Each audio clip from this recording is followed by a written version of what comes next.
اعوذ باللہ من الشیطان الرجیم بسم اللہ الرحمن الرحیم۔ السلام علیکم۔ آج کے کام کا آغاز ہم سبق نمبر 3 سے کریں گے۔ سبق نمبر 3 کے مصنف ہیں اشرف صبوحی۔ پہلے ان کا تعارف پڑھیں گے۔ اشرف صبوحی 1905 میں ان کی پیدائش دہلی میں ہوئی اور 1990 میں انہوں نے وفات پائی۔ اشرف صبوحی کا اصل نام سید ولی اشرف اور قلمی نام اشرف صبوحی تھا۔ آپ دہلی میں پیدا ہوئے۔ ابتدائی تعلیم گھر پر ہوئی۔ 1922 میں Anglo Arabic high school Delhi سے میٹرک کا امتحان پاس کیا۔ معروف ادیب شاہد احمد دہلوی ان کے ہم جماعت تھے۔ اشرف صبوحی محکمہ ڈاک و تار میں ملازم رہے، بعد میں آل انڈیا ریڈیو سے وابستہ ہو گئے۔ قیام پاکستان کے بعد لاہور آ گئے اور 1965 میں ملازمت سے سبکدوش ہو گئے اور ہمدرد دواخانہ کے شعبہ مطبوعات سے وابستگی اختیار کر لی۔ اشرف صبوحی ایک صاحب طرز ادب تھے اور اردو زبان خصوصی دہلی کے مختلف طبقوں کی بول چال اور وہاں کے روزمرہ محاورات پر پوری گرفت رکھتے تھے، مکمل عبور مطلب رکھتے تھے، مہارت رکھتے تھے۔ انہوں نے بچوں کے لیے کہانیوں کی درجن بھر کتابیں بھی لکھی جو بہت مقبول ہوئیں۔ ان کی تصانیف میں دلی کی چند عجیب ہستیاں، غبار کارواں، جھروکے، سلمہ اور بن باسی دیوی شامل ہیں۔ اشرف صبوحی نے چند انگریزی کتابوں کا اردو ترجمہ بھی کیا۔ ہمارا موجودہ سبق پرستان کی شہزادی ان کا ایک مشہور افسانہ ہے جس کے متعلق آج ہم پڑھیں گے۔ آج ہم پڑھیں گے اس سبق کا خلاصہ۔ تو اشرف صبوحی کے تعارف میں سے ہم ان کا سن پیدائش اور وفات کریں گے، ان کا اصل نام اور ان کا قلمی نام اور ان کا جائے پیدائش کریں گے۔ اس کے علاوہ ابتدائی تعلیم کہاں حاصل کی اور انہوں نے ان کے جو شاہد احمد دہلوی کے ساتھ ان کا کیا تعلق تھا، اور اس کے ساتھ ساتھ انہوں نے لاہور میں جو ہے وہ قیام پاکستان کے بعد کہاں آئے اور انہوں نے کہاں سکونت اختیار کی۔ اس کے ساتھ ساتھ ہم جو ہے وہ ان کی مشہور جو ہے وہ کتابوں کے تصانیف کے نام بھی یاد کریں گے۔ اس کے ساتھ ہم کریں گے سبق نمبر 3 کا خلاصہ۔ سبق نمبر 3 جو ہے وہ ہمارے پاس افسانے سے تعلق رکھتا ہے۔ افسانہ ایسی مختصر کہانی کو کہتے ہیں جس کا تعلق جو ہے وہ ایسے واقعے سے ہوتا ہے جس میں عام زندگی کے اندر پیش آنے والے کسی ایک واقعے کو بیان کیا جاتا ہے۔ یہ ایک ایسی مختصر کہانی ہوتی ہے جسے آپ ایک ہی نشست میں پڑھ سکتے ہیں۔ ہمارے پاس موجود افسانہ پرستان کی شہزادی کا خلاصہ جو ہے وہ آج ہم کریں گے۔ سیدانی بی کا ایک وقت میں بڑا دورہ تھا۔ قلعے کی اچھی اچھی مغلانیاں ان کے سامنے کان پکڑتی تھیں۔ شہر کی بیگمات میں ان کے ہنر کی دھاک تھی، سب انہیں سراخوں پر بٹھاتے تھے۔ آج پالکی چلی آ رہی ہے کہ بڑے سرکار نے بلایا ہے، کل ڈولی کھڑی ہوئی ہے کہ نواب سلطان جہاں بیگم نے یاد کیا ہے، نہ رات کو فرصت نہ دن کو چین۔ سنا کہ یہ نہایت شریف گھرانے کی بیٹی تھی۔ برسوں جو ہے انہوں نے اس طرح کے کام کیے۔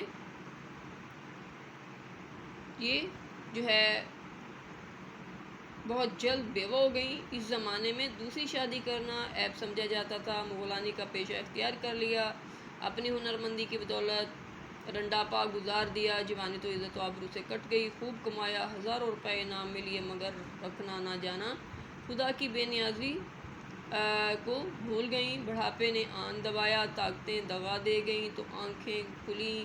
دوسروں کے سہارے زندگی کے دن پورے کرنے پڑے۔ اب ہاتھ کانپتے تھے، نگاہ موٹی ہو گئی تھی، سوئی کا جو ہے ناکا مشکل سے دکھائی دیتا تھا، لیکن ساری عمر محنت کر کے کھایا تھا۔ صبح نماز پڑھ کر بچوں کو لے بیٹھتی، قرآن شریف پڑھاتی، نصیحتیں کرتی، عشاء کی نماز سے فارغ ہو کر بڑے مزے کی کہانیاں سناتی۔ بچے ایسے گرویدہ ہوئے کہ رات سیدانی بی کے پاس بیٹھے رہتے۔ ایک دن سردیوں کی رات تھی، کسی نے پوچھا سیدانی جی یہ جو لوگ کہتے ہیں کہ تمہیں بھی پرستان کی بادشاہ کا کوئی آدمی پرستان لے گیا تھا؟ سیدہ نے کہا ہاں سچ ہے، بلکہ کئی دفعہ جنوں اور پریوں نے بھی مجھے بلایا۔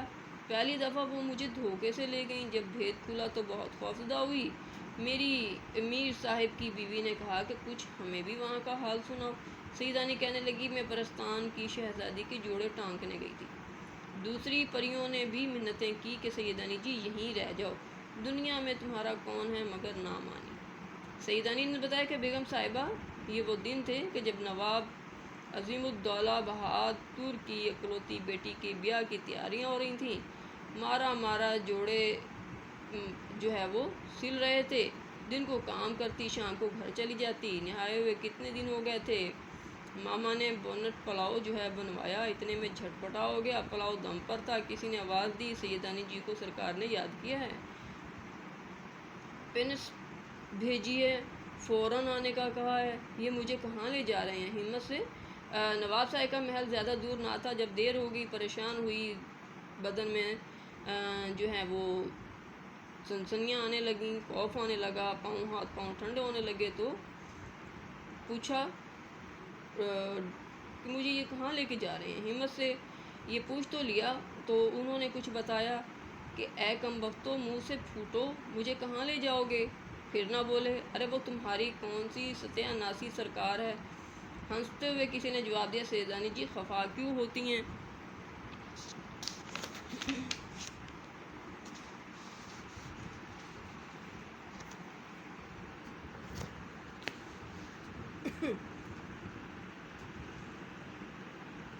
تو کیا ہوا کہ بادشاہ سلامت نے کہا کہ بادشاہ سلامت نے بلایا ہے۔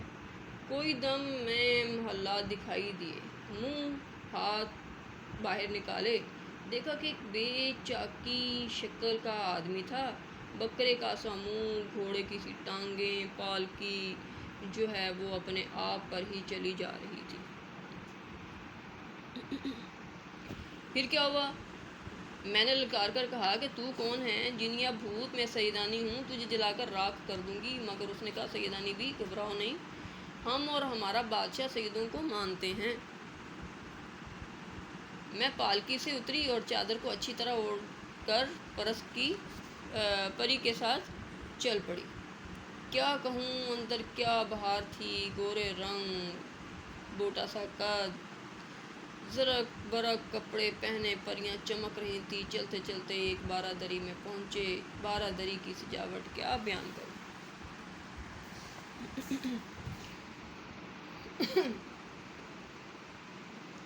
قلعے کی جو ہے وہ دربار بھی دیکھے، مگر آج جیسا اس جیسا منظر آج تک نظروں سے دوبارہ نہ گزرا تھا۔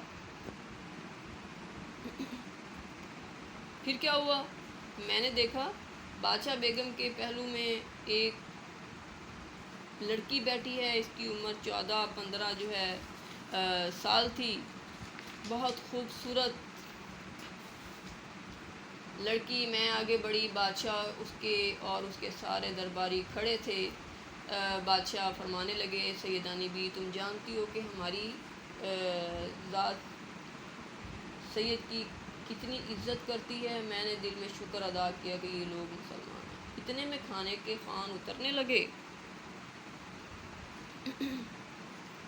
پھر کیا ہوا؟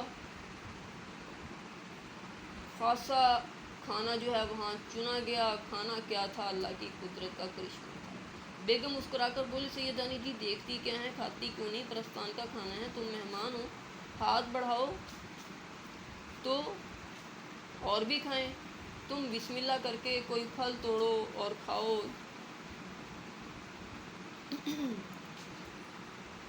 جس کھانے کا دل میں خیال کرو گی وہی مزہ آئے گا۔ بیگم صاحبہ ایک جو ہے وہ زر سا پھل توڑ کر میں نے جب منہ میں رکھا تو کیا کہوں، دلی میں تو کسی نے ایسے ذائقے کا بھنٹ پلاؤ کھایا نہ ہوگا۔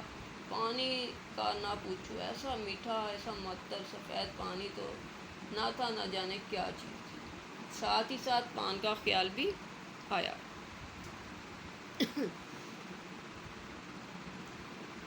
اب جو پتہ توڑتی ہوں تو منہ میں پان کی خوشبو، منہ میں جو رکھا تو یہ معلوم ہوا کہ تردان میں رکھی ہوئی گلوری جو ہے وہ گلے میں آ گئی ہو۔ کھانے کے بعد مرد پری نے حکم دیا کہ شہزادی کے کپڑے لاؤ۔ کشتیوں پر کشتیاں، تھان پر تھان آنے لگے۔ کپڑوں اور گوٹا کناری کا دیکھ کر میری تو عقل دنگ رہی جا رہی تھی۔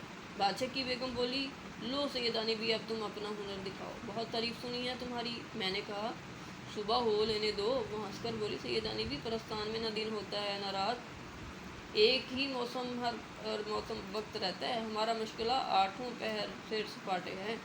پہلے ہی جوڑے میں واہ واہ ہو گئی۔ شہزادی کا چہرہ کھل اٹھا۔ وہاں دنوں کا حساب نہ تھا، اگر یہاں اتنا کام کرتی تو خدا جھوٹ نہ بلوائے میرے اکیلے ہاتھ پر 1 سال سے کم نہ لگتا۔ اس عرصے میں ساری پریاں، خاص طور پر شہزادی کو مجھ سے محبت کرنے لگی۔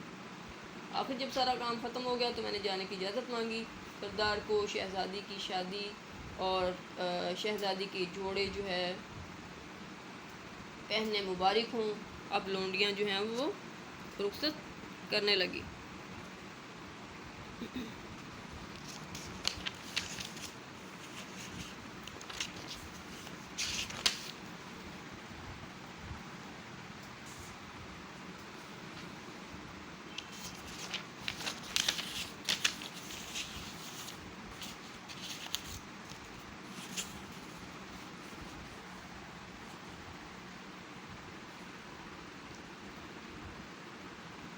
سرکار کو اب لونڈی کی رخصت دیجیے۔ بیگم صاحبہ بولیں کہ ہمارا جی چاہتا ہے کہ تم شہزادی کی شادی دیکھ کر جاؤ۔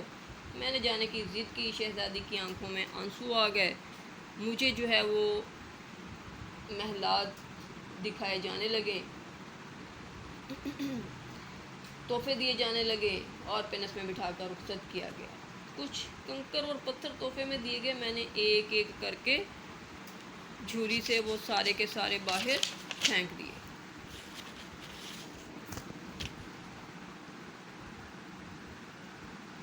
گھر پہنچی تو کچھ بچ گئے تھے، جنہیں میں کنکر سمجھ رہی تھی وہ جواہر نکلے، ہیرے نکلے۔ بڑے بڑے تو سب میں نے پھینک دیے تھے، وہ 2-4 ننھے مجھے باقی بچے تھے۔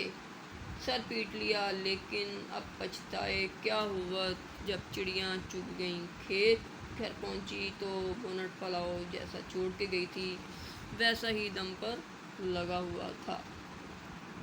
آج کے کام کا اختتام یہاں تک کرتے ہیں۔ اللہ آپ کا حامی و ناصر ہو۔